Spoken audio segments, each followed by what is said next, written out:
పూర్తిగా ప్రభుత్వ నిర్లక్ష్యం వల్లనే జరిగింది. పూర్తిగా ప్రభుత్వం యొక్క నిర్లక్ష్యం, రాష్ట్ర ప్రభుత్వం యొక్క నిర్లక్ష్యం.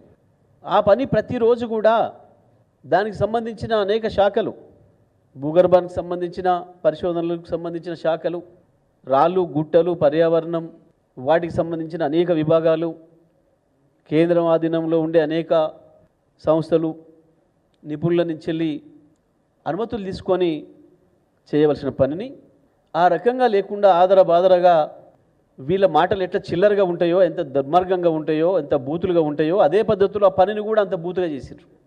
అక్కడ పనిచేసేదానికి కార్మికులు ఉన్నారని, వాళ్ళ ప్రాణానికి ప్రమాదం ఉంటుందన్న సోయి కూడా లేకుండా పూర్తిగా రాష్ట్ర ప్రభుత్వ నిర్లక్ష్యం వల్లనే జరిగింది. జరిగిన తర్వాత కూడా ఈ రోజుకి 10 రోజులైనా ఇంకా ఒక్క పైసా పురోగతి లేదు. ఏమనంటే మా మంత్రులు ఆనే ఉన్నారు, మా మంత్రులకు మిలిటరీలో చుట్టాలు ఉన్నారు, దోస్తులు ఉన్నారు, వాళ్ళని తెచ్చి పని చేయిస్తున్నారు. చిల్లర మాటలు. మన దోస్తులు చుట్టాలు చేయరు పనులు. సంస్థలు, దానికి సంబంధించిన ప్రత్యేకమైన సంస్థలు ఉంటాయి, అవి చేస్తాయి పనులు, ప్రభుత్వ పనులు. ఓ ముఖ్యమంత్రి మాట్లాడేటప్పుడు సోయి ఉండాలి.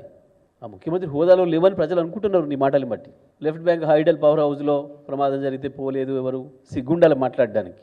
ఇన్సిడెంట్ జరిగింది 10 గంటల 9 నిమిషాలకైతే రాత్రి 15-20 నిమిషాల్లో మాకు సమాచారం వస్తే 29 నిమిషాలకు నాకు సమాచారం వచ్చింది. 10:35కి బయలుదేరి వెళ్ళిపోయినాను నేను. 2 నెలల్లో 3-4 యూనిట్లు పూర్తి చేసినాం. 3-4 నెలల్లో మొత్తం ప్లాంట్ను రివైవల్ చేసినాం. ఇప్పటి వరకు 8,000 మిలియన్ యూనిట్లు పవర్ ఉత్పత్తి అయిందో లెక్క చెప్పు, నువ్వే చెప్పు. చిల్లర వేషాలు, చిల్లర రాజకీయాలు మీరు చేస్తున్నారు. 10 రోజుల తర్వాత పోయి ఓ చిల్లర మాటలు మాట్లాడి కేసీఆర్ గురించి వెళ్ళి ఎప్పుడు పొద్దున్న లేస్తే కేసీఆర్ గురించి ఏడుస్తూ, వీళ్ళ చేతగాంతనం, వీళ్ళ పని విధానం ఇప్పటి వరకు ఏం జరిగిందో చెప్పలేకపోతున్నారు.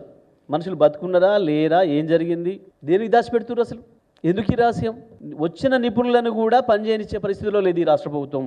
పెద్దలు నేరస్తులుగా తేల్తారు కాబట్టి ఏదో దాచిపెడుతున్నారు శ్రీశైలంలో. దీనిపైన అసలు విచారణ జరగాలి.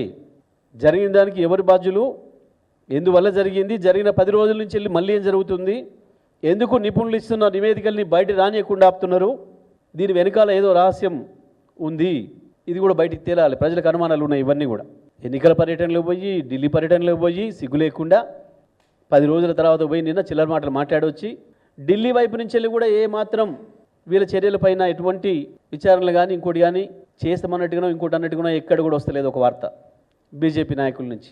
ఎప్పుడైతే ఢిల్లీకి పోయి రేవంత్ రెడ్డి మోడీతో మాట్లాడొచ్చిండో తెల్లవారి నుంచి ట్రెండ్ మార్చిండు.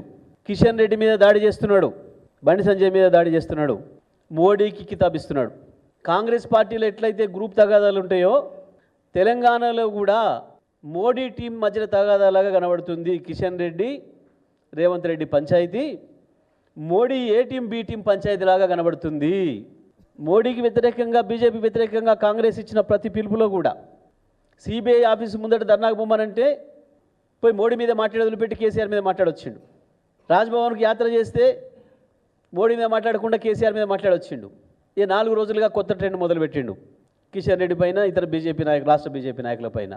కేవలం పదవిని కాపాడుకోవడం కొరకు, సంపాదించుకుంటున్న ఆస్తులు కాపాడుకోవడం కొరకు మోడీ భజన చేస్తూ బహిరంగంగానే నిసిగ్గుగా దొరికిపోతున్నాడు.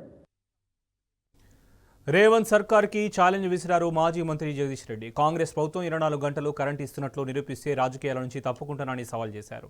కుంటి సాకులతో నీళ్లు ఇవ్వకపోవడం వల్ల పంటలన్నీ ఎండిపోతున్నాయన్నారు. ఇసుక మాఫియా కోసమే కాళేశ్వరం నుంచి రైతులకు నీళ్లు ఇవ్వడం లేదని స్పష్టం చేశారు. విషయంలో కొట్టే గప్పాలు నవ్వుకుంటున్నారు ప్రజలు. నేను ఒకటే మాట అడుగుతున్నా, రాష్ట్ర ముఖ్యమంత్రి కావచ్చు, విద్యుత్ శాఖ మంత్రి కావచ్చు, ఇంకెవరైనా, మీరు వచ్చిన రోజు నుంచి ఈ రోజు వరకు ఏ ఒక్క రోజు నాడు, ఒక్కటంటే ఒక్కటి రోజు ఈ 16 నెలల కాలంలో 420 రోజులు, 440 రోజులు దాటింది, 24 గంటల కరెంటు అన్ని రంగాల వినియోగదారులకు ఇస్తే నేను రాజకీయాల నుంచి పక్కా తప్పుకుంటా. మీరు నిరూపిస్తే నేను ఎమ్మెల్యే పదవికి రాజీనామా చేస్తా, రాజకీయాల నుంచి వెళ్ళి కూడా తప్పుకొని పోతా.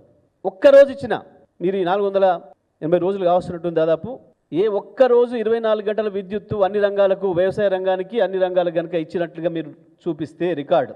ఒక అబద్ధం ఆడేటప్పుడు ఎంత నిస్సంకోచంగా, నిర్లజ్జగా మాట్లాడుతున్నారు. 12 గంటలు దిక్కులేదు పవరు.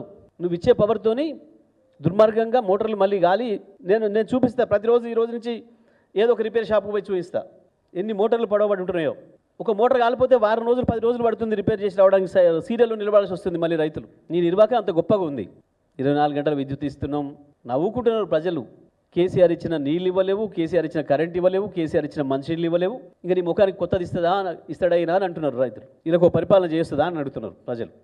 కాళేశ్వరం లేదు అందుకే నీళ్ళు ఇస్తలేం, కాళేశ్వరం నీళ్లు రాలేదు సూర్యాపేటకని మాట్లాడినారు. బట్టి విక్రమార్క, ఉత్తమ్ రెడ్డితో సహా ముఖ్యమంత్రి కంటే ఎటు తెలియదు ఏ నీళ్ళు ఎక్కడికి పోతాయో, కృష్ణ ఎటు ఉందో గోదావరి ఎటు ఉందో తెలియదు, అదే విషయం.